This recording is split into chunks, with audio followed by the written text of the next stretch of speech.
시작. 복음의 덕이 되면 항상 길을 여신다. 복음의 덕이 되면 항상 길을 여신다. 여러분, 항상 길을 여신다라고 하는 것은 두 가지예요.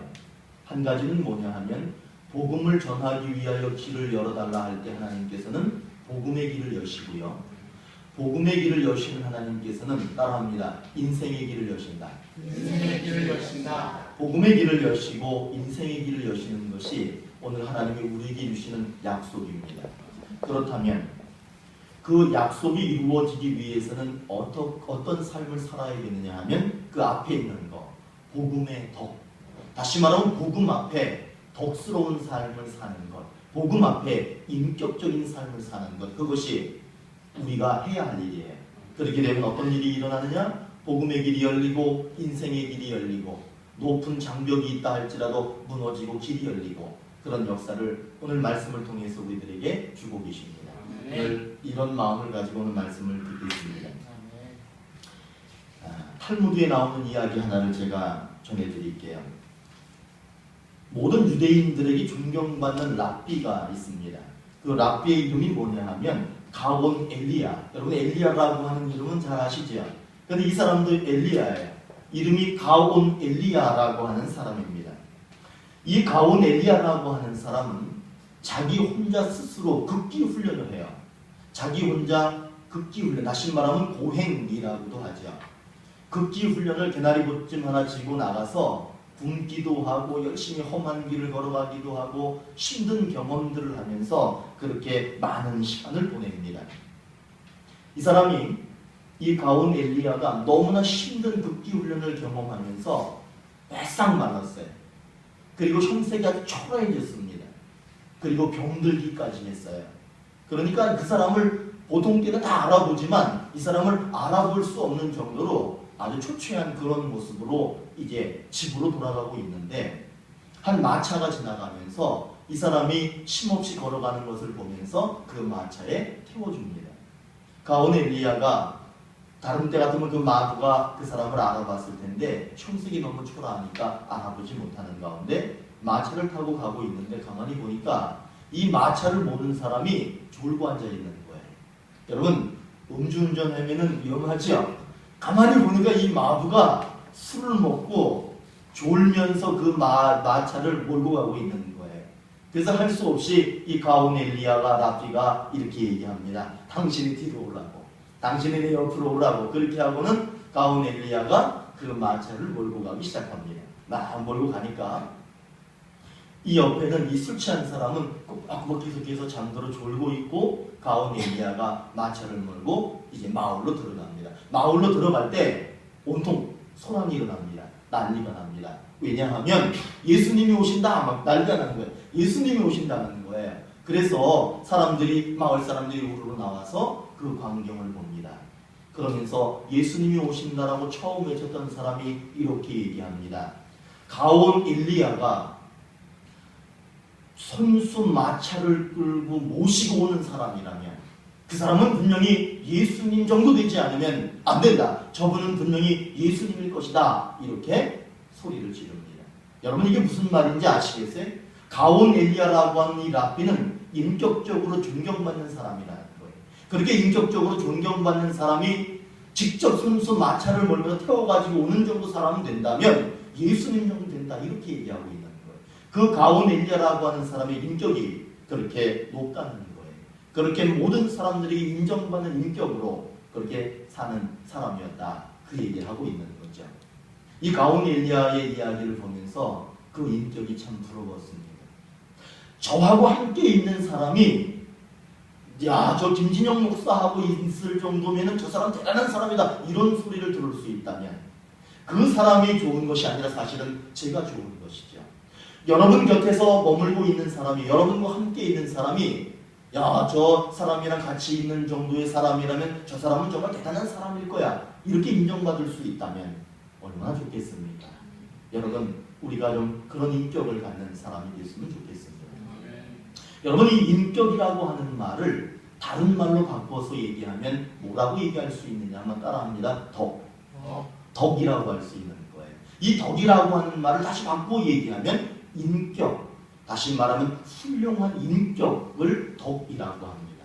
조금 더 자세하게 한번 설명해 볼까요? 이 덕이라고 하는 것은 자기의 이익을 추구하는 것이 아니라 상대방의 이익을 위해서 사는 삶, 그것을 덕스러운 삶이다. 그것을 덕이라고 말하는 거예요.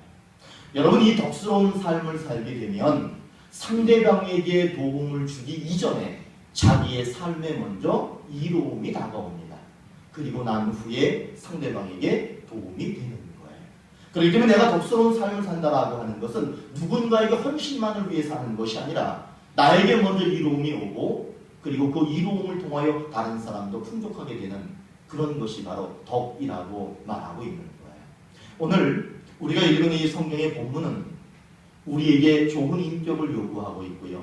덕스러운 삶을 요구하고 있는 그런 말씀입니다. 오늘 말씀에는 어떤 사람이 나오느냐 하면 자기의 인생을 결정해요. 여러분들도 다 각자 자기의 인생을 계획하고 결정하면서 그렇게 가죠. 바울이라고 하는 한 사람이 나오는데 이 사람은 자기의 인생을 어떻게 결정하느냐. 나는 일생을 주의 복음을 증언하는 삶을 살겠다. 이렇게 결정합니다. 그리고는 그는 복음을 증언하는 삶으로 그렇게 출발합니다. 그리고는 그렇게 살아가요. 그런데 바울이 이렇게 고백을 해요. 자기는 참 많은 고난을 경험했다. 그런데 그 고난의 경험은 어떤 것이었느냐? 살 소망이 끊어지기도 했습니다. 그렇게 얘기해요. 여러분, 살 소망이 끊어졌다라고 하는 것은 죽음의 직전에 죽음에 이르는 과정을 그는 여러 번 경험했다라고 하는 것을 알 수 있습니다. 그리고 또 그는 이렇게 고백합니다. 나는 사형 선고를 받기도 했습니다. 이 사람은 복음을 증언하면서 사형 선고를 몇 번 받아요. 그러나 하나님이 기적적으로 그를 살려주었기에 그는 끊임없이 복음의 길을 걸어가게 되는 것이죠. 그러면서 바울이 그 고난의 길, 그 죽음의 길, 사형 선고의 길을 걸어가면서도 그가 오늘 뭐라고 얘기하느냐 하면 이렇게 얘기합니다. 지금의 터키예요. 터키의 드로아라고 하는 지역이 있습니다. 항구 도시인데 터키 드로아에서 복음을 전할 때 하나님께서 길을 열어 주셨습니다. 여러분, 죽음 직전에 늘 있는 사람이 고백이 어떤 고백이냐면 하나님이 그럼에도 길을 열어 주셨습니다. 그리고 제가 마게도냐로 갔습니다. 마게도냐로 갔을 때에도 하나님은 항상 길을 열어 주셨습니다. 길을 열어 주셨기 때문에 고난이 와도 이겨낼 수 있었습니다. 고난이 와도 그 길을 통하여 힘을 얻었습니다. 그래서 나는 고난이 와도 죽음의 직전에 머물러도 하나님께 감사합니다. 이렇게 고백하고 있습니다. 그러면서 그가 이렇게 얘기합니다. 내가 그 죽음 직전에 있으면서 견딜 수 있었던 이유, 하나님께서 견딜 수 있도록 힘을 주셨던 이유가 있습니다. 또 이렇게 얘기해요. 여러분, 고난을 이길 수 있도록 하나님께서 힘을 주신 이유가 도대체 무엇일까? 주의 복음을 증언했으니까 하나님께서 도와주셨겠지. 이렇게 너무 단순하게만 생각하시면 안 돼요. 지금 이 바울이 그 어려운 순간순간 속에서 하나님이 여시는 길을 볼 수 있었던 것, 길을 걸어갈 수 있었던 이유는 복음의 증언자로 사는 것은 자신의 인생의 가장 중요한 목적으로 살았다는 거예요. 다시 말하면 자기의 인생을 잘 살기 위해서 복음을 이용한 것이 아니고 자기의 인생 전부를 복음을 증언하는 일에 헌신했기 때문에 하나님께서 길을 여셨다. 이렇게 말하고 있는 겁니다. 그래서 자신을 하나님 앞에서 생명을 전하는 오직 한번 따라합니다. 그리스도의 향기. 자기는 다른 거 다 필요 없다는 거예요. 아무것도 아니라는 거예요. 오직 그리스도의 향기가 되어서 그리스도의 향기로운 모습으로만 그렇게 살았기 때문에 하나님께서는 죽음의 고난 속에서도 길을 여셨고 자기 인생의 목표, 목적 그것을 이루기 위해서 하나님께서 길을 열어주셨다. 이렇게 말하고 있는 겁니다.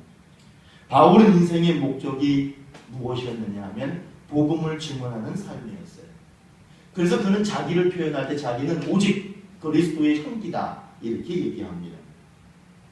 하나님께서는 그리스도의 향기가 되어서 자기의 인생을 결정하고 살아가는 그 바울의 모든 길을 열어주셨습니다. 여러분, 이 말씀을 통해서 우리에게 주시는 하나님의 약속이 무엇이냐 하면 어떤 장벽이 나타나도 복음의 길을 여실 뿐만 아니라 우리들의 인생의 길도 열어주신다. 이것이 오늘 우리에게 주시는 약속의 말씀이에요. 한번 따라합니다. 항상 길을 여신다. 항상 길을 여신다. 이것이 오늘 우리에게 주시는 약속이에요. 여러분, 항상 성경 말씀을 읽으실 때 어디에 집중하셔야 되냐 하면 오늘 이 말씀은 나에게 어떤 약속을 하고 계시느냐 그걸 보실 수 있어요.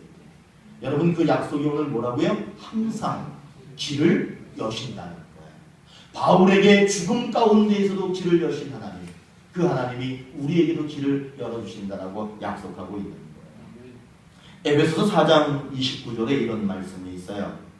무릇 더러운 말은 너희 입 밖에도 내지 말고 오직 덕을 세우는 데 소용되는 대로 선한 말을 하여 듣는 자들에게 은혜를 끼치게 하라. 그리스도의 향기라는 말을 오늘 여기에서는 덕이라고 얘기하고 있는 거예요. 그리스도의 향기로운 삶을 사는 사람은 덕을 세우는 사람이다, 이렇게 말하고 있는 거예요. 덕을 세운다라고 하는 것은 부정적인 말을 하지 않는 거예요. 반대로 선한 말을 많이 하고 그 선한 말을 듣는 사람들에게 그리스도의 은혜가 무엇인지를 전하는 삶을 사는 것, 그것이 바로 덕스러운 삶이다라고 말하는 겁니다. 여러분, 어떤 사람에게 먹을 것을 주고 입을 것을 주고 이런 것도 참 좋은 일이에요.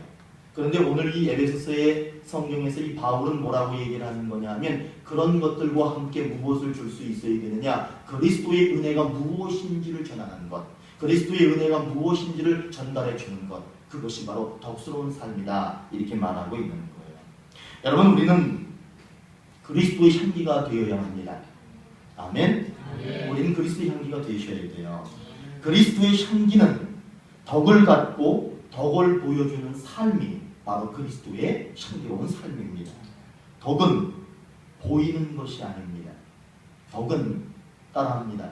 느껴지는 것이다. 느껴지는 것이다. 덕은 보여지는 것이 아니라 느껴지는 것이다. 덕은 나로 인해서 상대방이 위로를 받고 나로 인해서 평안을 얻는 것, 그것이 바로 덕입니다. 덕은 말하는 것이 아니라 마음에서 마음으로 전달되는 것이 덕입니다. 덕은 복음의 길을 활짝 엽니다. 여러분, 복음을 전할 때 정도가 어려워 그러지요. 복음 전하는 거 어려워 그러지요. 그러나 덕이라고 하는 것이 분명한 가운데에 주의 복음이 증언된다면 하나님께서는 그 덕을 통하여 복음의 길을 활짝 엽니다. 덕은 또 어떤 길을 여느냐 하면 인간관계의 길을 엽니다. 여러분, 내가 사업을 하든 내가 장사를 하든 이 교회 안에서 공동체를 이루고 관계를 맺든 그 안에 덕이 있으면 잘 됩니다. 그리고 그 관계의 길이 활짝 열리게 됩니다. 우리 인생에 있어서 덕이 있다면 우리 인생의 높은 장벽이 우리를 가로막는다 할지라도 그 장벽은 무너져 내립니다. 무엇 때문에 무너져 내리냐? 덕 때문에. 그 덕은 곧 그리스도의 향기이기 때문에 그것이 무너져 내립니다.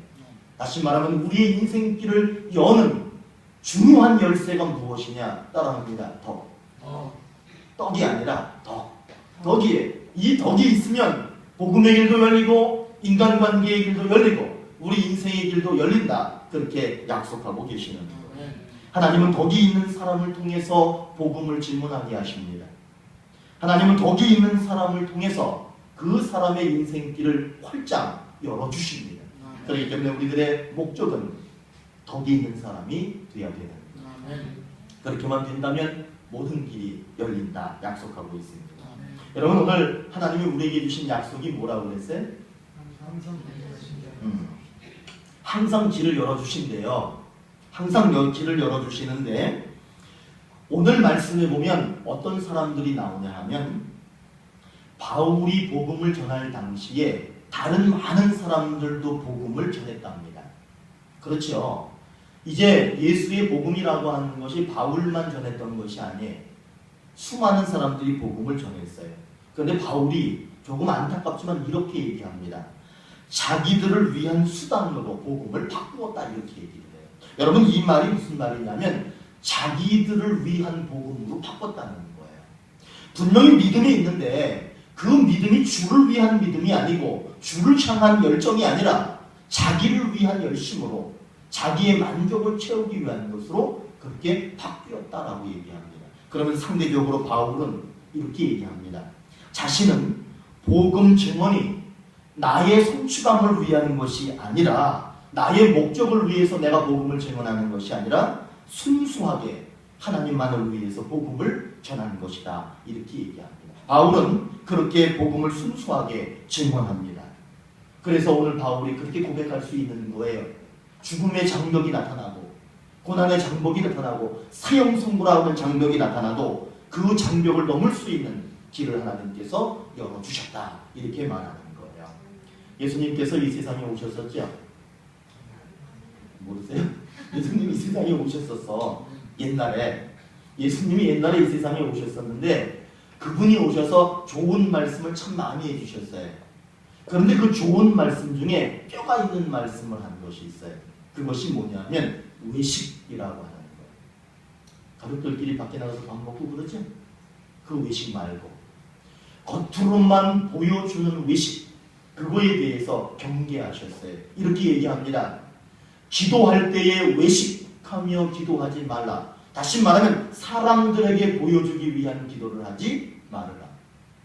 바리새인과 서기관들아, 너희들이 11조를 드리고 금식을 하지만 그것을 열심히 드린다라고 하면서 믿음과 하나님의 진정한 복음을 잃어버렸다. 이렇게 얘기를 해요. 다시 말하면 예수님이 경계하셨던 것이 뭐냐 하면 마음속에 순수한 진실된 믿음을 가지고 있어야지 보여주는 것, 다시 말하면 하나님을 향한 진심이 아니라 자기의 모양을 나타내고 자기의 신앙을 보여주기 위한 겉으로의 신앙, 거기에 너무 철저하게 보여주는 그런 삶을 살고 있다. 이렇게 말씀하고 있는 거예요. 여러분, 서기관 바리새인들은 지금 무엇을 혼동하고 있느냐 하면 외식적인 신앙을 자신들이 가지고 있는지 아니면 진실한 신앙을 가지고 있는지 자기들이 혼동하고 있는 그런 상태에 있었습니다.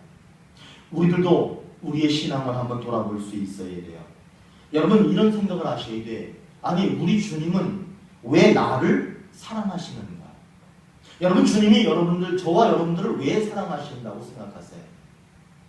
생각해보셔야 돼. 생각하고 사셔야 돼. 그리고 나는 무엇 때문에 이 믿음을 유지해 가야 하고, 그리고 나는 왜 주를 위해서 조금이나마 헌신적인 삶을 살아가야 하는가? 그거에 대한 분명한 인식이 있어야 합니다. 여러분 좀 생각을 하셔야 돼요. 초대교회에 오시면은 생각을 많이 하셔야 돼요. 그래서 머리가 많이 빠져요. 여러분들은 초대교회에 오시면 생각을 많이 하셔야 돼요.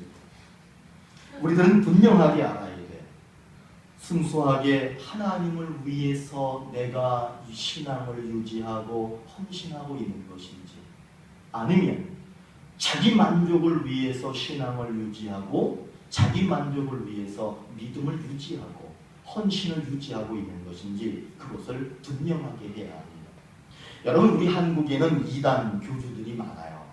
그런데 이단 교주들의 특징이 뭐냐 하면 일종의 정신질환인데, 여러분 정신질환이야. 모든 주변이 자기중심적으로 돌아가야 마음이 편안해요.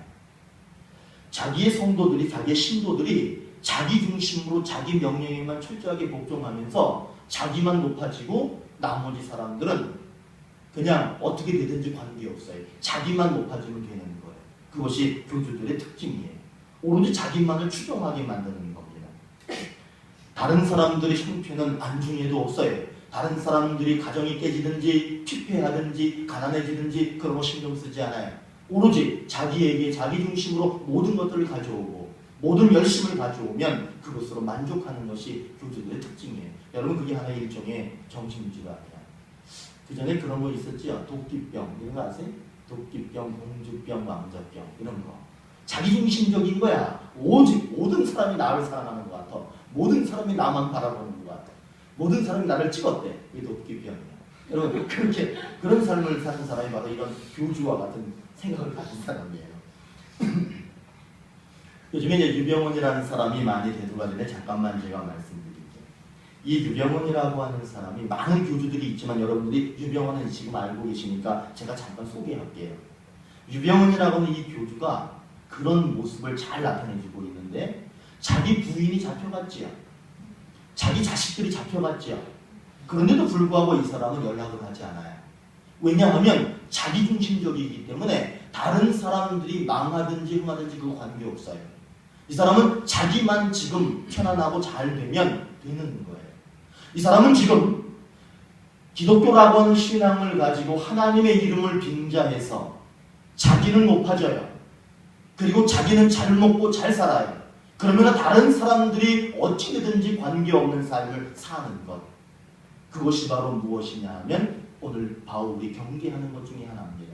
신앙을 가지고 있으나 정말 하나님 중심으로 하나님을 위해서 신앙을 하는 것이냐, 아니면 자기를 위해서 목적을 바꾸어 자기를 위해서 신앙생활을 하는 것이냐, 신앙을 이용하는 그런 삶을 경계하는 그런 말씀을 하고 있습니다. 그러면서 바울이 얘기하는 게 뭐냐, 나는 그럼에도 어떤 상황 속에서도 하나님만을 의지합니다. 하나님의 그리스도의 향기만으로 살아갑니다. 그렇기 때문에 길을 열어주셨습니다. 유병원은 길이 막혔지요. 여러분 길이 꽉 막혔지요. 그 사람은 이제 그 길을 절대로 자기 힘으로는 열 수 없습니다. 여러분 길이 열리는 것 같지만 결국에는 길이 막혀요. 우리의 길이, 바울의 길이 죽음으로 사형으로 막히는 것 같지만 결국에는 열립니다. 그것이 바로 하나님의 뜻이에요. 우리는 복음을 자신을 위해서 사용해서는 안 됩니다. 아멘. 절대로 여러분 그런 실수 많이 일어나요. 절대로 복음을 자기를 위해서 쓰셔서는 안 돼요. 하나님께 자기 자신을 맡기는 이유가, 교회 왜 나갔어요? 그럼 마음 편안하잖아요. 여러분 그 정도 가지고 하나님 앞에 나오면 그것이 바로 복음을 이용하는 것밖에는 되지 않는다라고 하는 거예요. 복음을 이용하여 인간관계에서 절대로 이익을 추구해서도 안 됩니다. 복음은 복음 자체로 있는 것이지 복음을 삶의 수단으로 바꾸어서 그렇게 사용해서는 안 됩니다. 여러분 한번 따라합니다. 복음은 복음 그 자체로 유지되어야 한다. 순수하게 복음 그 자체로 유지되어야 되는 거예요. 복음이 나라고 하는 사람한테 들어왔을 때 그 복음이 순수하게 유지돼야지, 어느 사람에게 들어갔더니 그 복음이 왜곡되어서 잘못 전달되는 일이 있어서는 안 된다. 오늘 바울은 그것을 얘기하고 있는 거예요. 오늘 약속이 뭐였어요?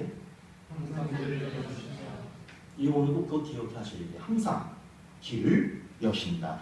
하나님께서 길을 여시기 위해서는 여러분들이 순종해야 합니다. 어디에 순종해야 되느냐? 오늘 말씀을 근거로 순종할 것이 무엇이냐면 한번 따라합니다. 복음의 덕이 되자. 여러분들은 복음을 가지고 있는 사람으로서 덕스러운 모습을 가져야 합니다. 그래서 그것을 제가 뭐라고 표현하는 것이냐? 복음의 덕이 되자, 이렇게 표현하는 거예요. 오늘 말씀에 바울은 이렇게 얘기합니다. 자기는 그리스도의 향기인데 구원을 받는 사람에게도, 구원을 받지 못하는 사람에게도, 구원을 받아서 영생을 얻는 사람에게도, 멸망을 당하는 사람에게도 나는 그리스도의 향기입니다, 이렇게 얘기해요. 이걸 좀 바꿔서 쉽게 얘기해 볼까요? 바울이 이렇게 얘기하는 거야. 살다 보니까 마음에 드는 인간도 있고 마음에 들지 않는 인간도 있어요. 그렇지만 나는 그 모든 사람에게 그리스도의 향기입니다, 이렇게 얘기하고 있는 거예요. 여러분 무슨 얘기인지 아시겠어요? 우리는 눈에 가시같은 사람은 안 보고 싶잖아요. 그럼에도 불구하고 바울은 지금 뭐라고 얘기하느냐? 마음에 드는 마음에 들지 않든 나는 그 사람들에게 그리스도의 향기가 되었습니다. 다시 말하면 이게 무슨 얘기냐? 바울은 이처럼 덕스러운 삶을 이루는, 덕스러운 삶을 실천하는 그런 모습을 살았다, 이렇게 말하고 있는 겁니다. 그래서 저는 바울을 이렇게 말하고 싶어. 바울은 복음의 덕이 되었다. 어느 회사에서 그 사회보, 그러니까 회사에 사보가 있고 밖으로 또 자기 회사를 알리는 그런 사회보가 있죠. 거기에서 하나 실린 글인데, 어느 사업가가 이제 레미콘 회사를 계획하고 레미콘 사업을 시작하기 위해서 모든 걸 다 준비해 놨어요. 이제 뭐가 필요하냐 하면 레미콘 차. 여러분 레미콘 차 알죠? 엄청나게 큰 거. 돌아가는 거. 모를까봐 내가 설명해 드리는 거예요. 레미콘 차 있잖아요. 돌아가는 거. 그 레미콘 차를 이제 구입만 하면 되는 거예요. 그래서 그 자동차 회사에 전화를 걸었어요. 전화를 걸어서 어느 사람이 받아. 근데 영업사원이 전화를 받은 거예요. 그래서 여보세요, 그 자동차 문의 좀 하려고 하는데요 하니까 그 영업사원이 뭐라고 얘기를 하느냐 하면은 전화번호가 어떻게 되십니까? 그러니까 뭐 010 뭐를 이렇게 알려줬어요. 근데 전화를 딱 끊는 거야. 이 사람이 좀 당황스럽잖아요. 그런데 다시 금방 전화가 온 거야. 그래서 이유를 물었어요. 아니 내가 전화를 걸었는데 왜 전화를 끊느냐 라고 했더니 그 영업사원이 뭐라고 얘기를 하느냐 하면 자동차에 대한 설명을 자동차에 대해서 저한테 문의하실 텐데 이 문의하는 내용을 제가 설명해 드리면 상당히 오랜 시간이 걸립니다. 그런데 지금 장거리 전화를 하신 것 같은데 그 전화 비용을 고객께서 물으면 안 될 것 같아서 제가 전화를 묻고 그렇게 전화를 다시 드렸습니다. 이렇게 얘기했어요. 그랬더니 이 레미콘 회사를 차렸던 이 사람이 다른 거를 묻지 않습니다. 그리고는 그 자리에서 자동차 설명 듣지도 않았어요. 그러지도 않고 어떻게 했느냐면 레미콘 16대를 바로 주문했습니다. 여러분 이 레미콘 회사를 차린 사람이 도대체 그 영업사원의 무엇을 보고 무엇을 믿었느냐라고 할 때 그 사람이 하는 모든 모습 속에서 그 사람의 인격을 믿었던 거예요. 그 인격이 신뢰로 다가왔던 것이죠.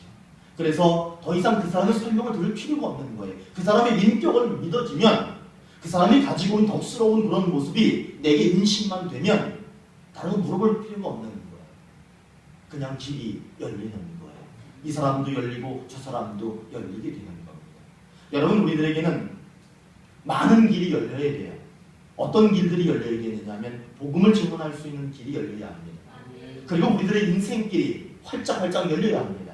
특별히 저는 우리 아이들이 있는데 우리 아이들의 길이 활짝활짝 열려야 된다고 저는 믿어요. 그렇다면 오늘 바울이 열쇠를 우리에게 하나 전해주고 있습니다. 그것이 뭐냐 하면 따라합니다. 그리스도의 향기. 그리스도의 향기. 떡이 아니라 덕이라고 하는 것을 말해주고 있습니다. 여러분 덕스러운 사람들이 되시기 바랍니다. 그래서 복음을 증언할 때에도 길이 열리시고 여러분들이 계획하는 모든 인생길이 활짝활짝 열리시기 바랍니다. 우리에게 있어서 가장 중요한 게 뭐냐? 그럼 우리 믿음이요. 그러나 그렇지 않아요. 여러분 믿음은 당연한 거고 무엇이 중요하냐? 덕이 중요합니다. 그것이 그리스도의 향기요 우리 인생길을 여는 가장 중요한 열쇠라고 하는 것을 기억하시고 끊임없이 덕을 쌓는 그런 삶을 사시기 바랍니다. 우리 침묵으로 조용히 말씀을 생각하면서 기도하겠습니다.